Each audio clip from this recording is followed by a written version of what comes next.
Later, the fraudsters were brought to the Synagogue Church of All Nations and given the opportunity to confess what they had done. I'm fake TV Joshua. I'm not original TV Joshua. I'm doing it for $1. After I put $2,000, and I've been $1,000. I'll be sure that this man is coming, that he will give her the remaining balance. Because that's what we're doing. The only thing I send is the anointing oil. I send it by courier service. I send it as a fake TV Joshua. I'm doing it for $1. He told me to go and collect money with him, which I went with him. So I will call it for $1. Please, TV Joshua, please forgive me. Please, Daddy, I will not repeat this. At least from today, I will give my life to Christ. I have never intended to do it. Daddy should please. Daddy should please. Please, forgive us. Please. Please, forgive us. Please. I never tried it anymore. Stand up.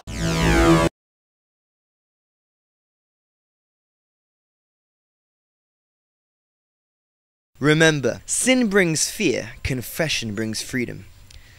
Standing handcuffed to one another, these two men who had used the name of Prophet TB Joshua to obtain money by crooked and dubious means, await for the man of God himself to come into their midst.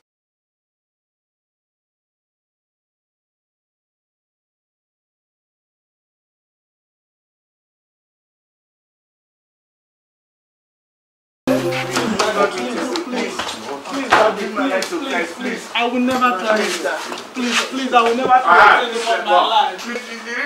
I'm the fake TV Joshua. Please, sir, forgive me if I'm going to high court. I don't think I'm going to. Daddy, please, I don't like them to do it. It's alright. What are you saying? Look, listen. Please. Are you the original TB Joshua? No, I'm never. Is that the real TB Joshua? Yes. You are seeing him now. Yes. This is your first time of seeing him, and you can recognize him as TB Joshua. Yes. So you are now telling me you are the fake TB Joshua. I'm fake TV Joshua. Please forgive me. It will not happen again. Can you tell me what you have been doing with the name TB Joshua? Just open up. You say, remember the Bible says, forgive us as we forgive those who sin against us. No one is righteous. Whether your sin is great or small, only Jesus can determine this. Okay? Just tell me what you have been doing with the name TB Joshua. I used the TB Joshua name to obtain money from Sister Martha. From Sister Martha. And that is our foreign evangelist outside the country. Which country? From Australia. Australia. How did you come about that? She called and the line jumped into my line. No. No, I will. Look. The Bible says, on the ground of sincerity, we can forgive. Situation where you don't really understand and you know that what you are saying is not the right thing, well, I'll just withdraw. I'll tell Jesus, well, you see, when you say you want to accept Jesus, it means you are ready to be sincere, with sincerity. That is, you want to pour your heart. You see, but in a situation where you are still concealing, trying to lie, this means that you are not ready to accept Jesus. And the reason why I'm here, I'm not even ready to come out at all, but because I realize that there's need to win your soul. There's need for you to accept Jesus. This is the reason why I'm here. But if you are not ready to accept Jesus, I have no business with you. Okay? I boggled the line.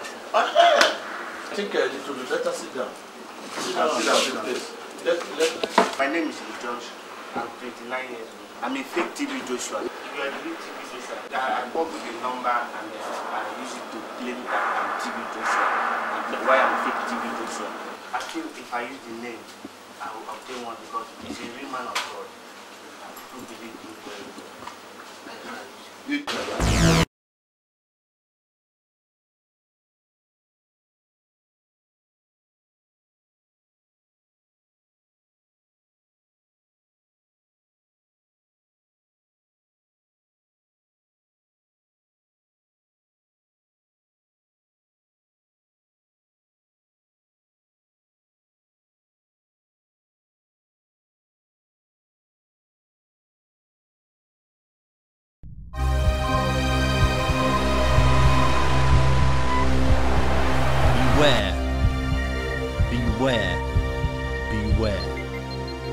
Beware of blasphemers. Early on in his ministry, Prophet TB Joshua knew how much he needed God.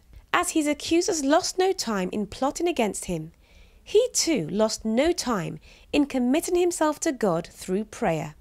His consistency in prayer and faithfulness are a challenge to us all. The man we're about to listen to was among a group of officers sent to carry out a plot of the enemy to arrest Prophet TB Joshua. My name is Yusuf Hassan Labran. I am from Adamawa State, here in Nigeria. I work with NDLA, National Drug Law Enforcement Agency. Sometime in 1996, I was among the team of officers that came to the synagogue here to arrest the man of God to NDLA office. We came, about 18 of us, and 6 soldiers.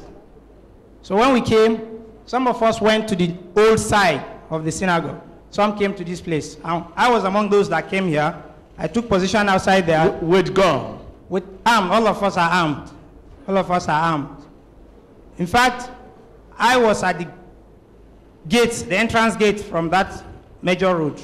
That was where I took position because I was in charge of that gate. Any vehicle coming in is allowed. Anyone going out is not allowed. So we were supposed to come the Sunday before the Sunday we came. So what happened, the person that came with the petition that the man of God, TB Joshua, deals on drug, he came to tell us that Sunday we were supposed to come, the man of God will not be around because he was going on pilgrimage. Friday, he came to the office and briefed us that the man of God is back. So we prepared and came here to arrest TB Joshua. So when we came, we arrested the man of God and left with him that Sunday morning. On our way to the office, in fact, we were even asking him if he is man of God in the vehicle, let him disappear if he is powerful. So we went with him to the office, we took his statement, we searched everywhere here, we don't find any drug. At the old site, our officers even destroyed a lot of things there searching for the drugs, we couldn't find anything. So investigation was carried out. For 13 days he was there. On the 13th day he was released because nothing incriminating was found on him and with him, according to the investigation. So he was let go, he came back. So among these officers that came with us that time, presently today we've lost more than 3 of them. They are no more alive. And the 18 officers, apart from me who is standing here, all have been dismissed. Myself personally, I'm on suspension. I was charged to court. I was detained in Kirikiri for 10 months. Before they granted me bail on the 18th of December, I was out. But the matter is still pending in Federal High Court till today. It has not ended yet. How did you people come about man of God is dealing with drug? In fact, it was a petition somebody wrote to the chairman. The man came that the man of God here in the synagogue harbored people and he is dealing on drugs. And that was how the chairman directed us to come and arrest the man of God. So I want the man of God please to forgive me my sins and ask God to deliver me also from the participation I took in the matter that happened that time. I want the man of God please to pray for me. We have just listened to the confession of Yusuf Hassan, an officer of the National Drug Law Enforcement Agency, who tells of how he was sent to arrest Prophet TB Joshua on the allegation of drug dealing. Imagine the rumors and gossip that spread as a result of this incident. A prophet detained in a cell for taking drugs and harboring weapons. However, his enemies soon noticed that not even the detention in a cell and false accusation could shake his faith in God.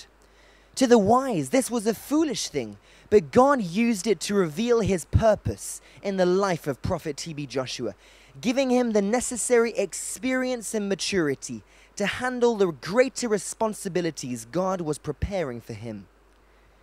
Like Joseph in the Bible, he has learned what it is to be loved, hated, rejected, enslaved, accused, and falsely convicted. He bore everything that happened to him calmly. This is the letter from the National Drug Law Enforcement Agency, confirming the innocence of Prophet TB Joshua and clearing him from the charge of drug dealing for which he was detained in a cell for 13 days. Remember, our enemies may rob us of our liberty and confine us in a prison cell, but they cannot shut us out of the throne of mercy and communion with God. Falsely accused of drug dealing by the NDLEA, the National Drug Law Enforcement Agency, Prophet TB Joshua was arrested and held in a cell for